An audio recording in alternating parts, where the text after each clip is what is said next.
ते आहेत हे सध्या आमच्या ताब्यात 3 लोक आहेत. हे एक हरियाणाचा राहणारा आहे आणि 2 हे बिहार राज्यातील आहेत. हे एकंदरीत आता पण केलेल्या तपासामध्ये ही माहिती कळली की ते सगळे दिल्लीवरून आले होते. मग त्यांना कुठून पेपर मिळाला, कोण कोण ह्यामध्ये सहभाग आहे, या सर्वांचा तपास चालू आहे.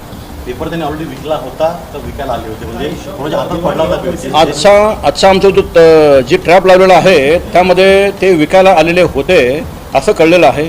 परंतु यांनी हा पेपर कोणाकोणाला विकला होता, कोणकोणत्या सहभागी होतं, त्या अनुषंगाने पण आमचा तपास चालू आहे. ज्याला विकायला आले होते त्याची काय माहिती मिळाली का?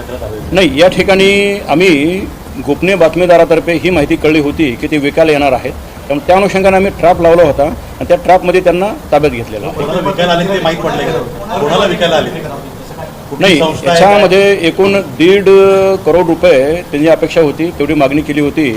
त्यानंतर त्यांच्या सिस्टमप्रमाणे ते त्यांचे जे काही विकत घेणारे आहेत त्यांना विकणार आणि नंतर ते खाली जे कॅन्डिडेट आहेत, शिक्षक कॅन्डिडेट आहेत, त्यांना विविध रकमामध्ये पेपर देऊन ते विकणार होते. हे कोणाला विकणार दादा? एक मराठीमध्ये लाईव्ह झालं सॉरी प्लीज. ते पेपर ज्याला विकायला येणार होते ते कुठल्या विद्यार्थ्याला विकणार होते, कुठली शैक्षणिक संस्था होती, क्लासेस होते, काय होतं? सध्या अशी कुठली माहिती प्राथमिकदृष्ट्या समोर आलेली नाही आहे. परंतु याच्यामध्ये आम्ही सर्व शक्यता गृहीत धरलेली आहे. याच्यामध्ये जे काही त्यांचे प्रॉस्पेक्टिव्ह बायर्स असतील किंवा इतर जे कोचिंग सेंटर्स असतील, हे सर्व शक्यता तपासामध्ये आम्ही गृहीत धरलेली आहे. नाही, असं कुठलं आता पण आढळलं नाही आहे. हे जे पेपर होते, हे पेपर जे होते हे दिल्लीवरनं हे लोक घेऊन निघाले होते. हे फक्त भिवंडीपुरते मर्यादित नाहीत. यामध्ये शिक्षण विभागाची जी पद्धत आहे त्याप्रमाणे पूर्ण राज्यासाठी SOP तयार करून ते पेपर सेट करतात. त्यामधील हे पेपर त्यांनी दिल्लीवरनं आणलेले होते. नाही, यामध्ये आतापर्यंत केलेला प्राथमिक तपास आहे. आता फक्त FIR दाखल झालेला आहे, पंचनामा केलेला आहे. यामध्ये ज्यांचा सहभाग असेल त्या सर्व तपासामध्ये हे सर्व गोष्टी काही दिवसांनी तुम्हाला सांगू. आता सध्या सर्व शक्यता मात्र आम्ही गृहीत धरलेल्या आहे. आरोपी नाव देतो आम्ही तुम्हाला. बॅकग्राऊंड काय, म्हणजे शिक्षित काय, हे परीक्षा दिली का? ह्याच्यामधील एक आरोपी जो आहे तो यापूर्वी केंद्रीय विद्यालयामध्ये सर्व्हिस लावण्यासाठी दुसऱ्या एका आरोपीला त्यांनी पैसे दिल्याचं कळलेलं होतं. त्यानंतर इतर पण आरोपी हे जे आहेत यापूर्वी एक वेळा परीक्षा दिलेली आहे, ते नापास झाले होते. आणि हे जे आरोपी आहेत त्यांचा पूर्व इतिहास, त्यांना कुठून मिळालं ते पण आम्ही सर्व माहिती आम्ही घेणार आहोत. बिलकुल शक्यता नाकारता येत नाही आहे, कारण ज्या तऱ्हेने हा एवढा गंभीर प्रकार झालेला आहे त्यामध्ये टोळी असू शकते.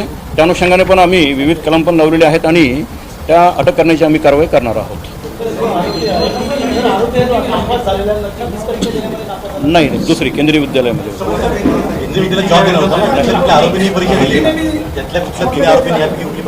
नाही, आतापर्यंत नाही आढळलं.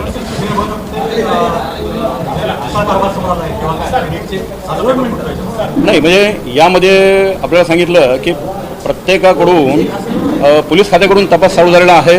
त्यामुळे ह्याच्यामध्ये SOP, कोण दुर्लक्ष, सहभाग या सर्व अनुषंगाने आम्ही तपास करणार आहोत. हा तपासाचा भाग होईल.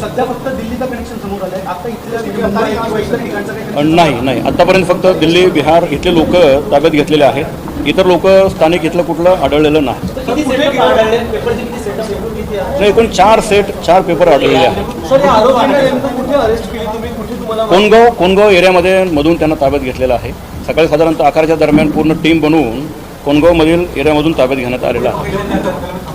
तर तो सगळं तपासाचा भाग होईल आता ते, कारण सगळ्याच गोष्टी आम्हाला PCR घ्यायचा आहे. सगळ्याच गोष्टी या ठिकाणी सांगणं योग्य नाही.